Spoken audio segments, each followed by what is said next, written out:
नमस्कार स्टूडेंट्स। आज मैं आपके लिए प्रेजेंट परफेक्ट कंटीन्यूअस टेंस की ग्रामर लेकर आया हूँ। प्रेजेंट परफेक्ट कंटीन्यूअस टेंस का मतलब होता है कि वाक्य के अंत में रहा है, रही है और रहे हैं लगा होता है, और प्लस इसको पहचानने के लिए रहा है रही है तो लगा ही होता है, साथ में टाइम भी दिया होता है, अर्थात 2 घंटे से 5 घंटे से 4 दिन से, ऐसा कुछ सेंटेंस में अगर लिखा हुआ है और रहा है रही है लगा है साथ में, तो वो प्रेजेंट परफेक्ट कंटीन्यूअस टेंस कहा जाता है। प्रेजेंट परफेक्ट कंटीन्यूअस टेंस को हम कैसे बनाते हैं, इसके लिए मैंने फार्मूला लिख रखा है। सबसे पहले सब्जेक्ट का प्रयोग करते हैं, फिर हैज या हैव का प्रयोग करते हैं। सिंगुलर पर्सन के साथ हैज का प्रयोग करेंगे, बट प्लूरल पर्सन के साथ हैव का प्रयोग करेंगे। बीन का प्रयोग करते हैं, वर्ब की फर्स्ट फॉर्म में आईएनजी का प्रयोग करते हैं, देन ऑब्जेक्ट का प्रयोग करते हैं, फिर सिंस या फार के साथ टाइम का प्रयोग करते हैं। अब मैं आपको बताना चाहूंगा कि सिंस और फार का प्रयोग कैसे करते हैं। पीरियड ऑफ द टाइम के लिए फार का प्रयोग करते हैं, पॉइंट ऑफ द टाइम के लिए सिंस का प्रयोग करते हैं, अर्थात 10 तारीख, 10 बजे, सुबह, शाम, ये सब निश्चित समय है, इसलिए इसके साथ हम सिंस का प्रयोग करते हैं। 10 घंटे, 5 दिन, 5 मिनट, 8 दिन, ऐसे करके अगर लिखा हुआ है तो वो फार के लिए है, निश्चित का प्रयोग होगा, वहां पर फार का प्रयोग करेंगे, प्लस टाइम अर्थात आवर्स, डेज एंड इटीसी लिखेंगे। इस प्रकार से हमारा ये सिंपल सेंटेंस बनता है। और सिंपल सेंटेंस को बनाने के लिए हमने यहाँ पर देखिए एक ट्रांसलेशन भी लिख रखा है। ट्रांसलेशन क्या है, राम सुबह से अपनी किताब पढ़ रहा है। मैंने लिखा है राम सुबह से अपनी किताब पढ़ रहा है। अब आप इसको प्रेजेंट कंटीन्यूअस कैसे होता है ये देख सकते हैं। क्योंकि रहा है रही है के साथ सुबह से लिखा हुआ है, अर्थात टाइम दिया हुआ है, इसलिए इसे हम प्रेजेंट परफेक्ट कंटीन्यूअस टेंस कहते हैं। अब इसे बनाते कैसे हैं, सब्जेक्ट की जगह देखिए मैंने नाम लिख रखा है, फिर राम एक वचन सिंगुलर पर्सन है इसलिए हैज का प्रयोग किया है, हैज बीन लगा दिया गया है, वर्ब की फर्स्ट फॉर्म अर्थात रीडिंग लिख दिया गया है, फिर अपनी बुक अर्थात हिज बुक लिखे हैं, और सिंस मॉर्निंग मतलब सुबह से। इस प्रकार से राम सुबह से अपनी किताब पढ़ रहा है। मैंने ट्रांसलेट कर दिया है। क्या ट्रांसलेट किया है, Ram has been reading his book since morning. अब इसी को मैं निगेटिव करना चाहूंगा। अगर ये कहे गया कि राम सुबह से अपनी किताब नहीं पढ़ रहा है, अब मैं यहाँ पर नहीं का प्रयोग कर रहा हूँ।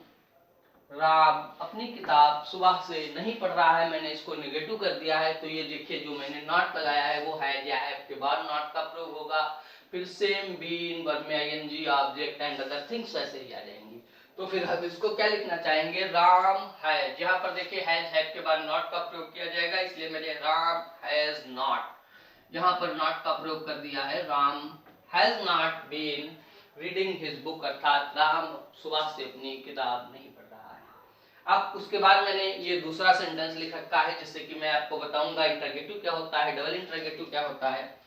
क्या वे 5 घंटे से सो रहे हैं। मैंने सेंटेंस लिख रखा है, क्या वे 5 घंटे से सो रहे हैं। तो जब क्या का प्रयोग हो गया है तो हेल्पिंग वर्ब को अदर जो हमने टेंस बताए हैं उसी के अनुसार हेल्पिंग वर्ब को बाहर ले आएंगे। हैव को हमने पहले लिखा है, दे को बाद में लिखा है। यहाँ पर आप ध्यान दीजिएगा, हैव को मैंने पहले लिखा है, दे को बाद में लिख रखा है, और क्या का जो सेंस है वो आ गया है। अर्थात हैज और हैव को जब हम बाहर प्रयोग करेंगे तो वो क्या से सेंटेंस बनेगा, has they been sleeping for 5 hours. मैंने लिख रखा है have they been sleeping for 5 hours, अर्थात क्या वे 5 घंटे से सो रहे हैं। अब अगर इसको हम करना चाहते हैं, डबल इंटरोगेटिव करना चाहते हैं कि वे 5 घंटे से क्यों सो रहे हैं, यहाँ पर मैंने क्यों का प्रयोग कर लिया है, ये आप समझ लिए नहीं है, क्यों वे 5 घंटे से सो रहे हैं। तो फिर क्या करना है, जैसे कि हमने डबल इंटरोगेटिव में आप लोगों को बता रखा है, ये चौथा फार्मूला हमारा डबल इंटरोगेटिव के लिए है। पहले क्वेश्चन वर्ड का प्रयोग करेंगे, क्वेश्चन वर्ड का प्रयोग करेंगे। क्वेश्चन वर्ड क्या है, क्यों है, इसलिए क्यों की इंग्लिश हम यहाँ पर बना देते हैं व्हाई। व्हाई का प्रयोग कर देते हैं, व्हाई, फिर हैव का प्रयोग करेंगे, why have they been sleeping for 5 hours. अर्थ क्या हो गया, वे 5 घंटे से क्यों सो रहे हैं। इस प्रकार से प्रेजेंट परफेक्ट कंटीन्यूअस क्या होता है मैंने आपको बताने का प्रयास किया है। केवल हैज और हैव को लगाना है, सिंस फार के साथ टाइम को यूज कर देना है। मैं बताना चाहूंगा मॉर्निंग को हम निश्चित मानते हैं, इसलिए मैंने सिंस मॉर्निंग लिखा है, लेकिन यहाँ पर आप दूसरे सेंटेंस में देख सकते हैं 5 घंटे मैंने लिख रखे हैं। 5 घंटे निश्चित समय नहीं होता है, निश्चित समय होता है, पीरियड ऑफ द टाइम होता है। इसलिए मैंने यहाँ पर 5 आवर्स को फार से लिखा है, और जो मॉर्निंग होता है वो पॉइंट ऑफ द टाइम होता है, इसलिए इसे सिंस से लिख रखा है।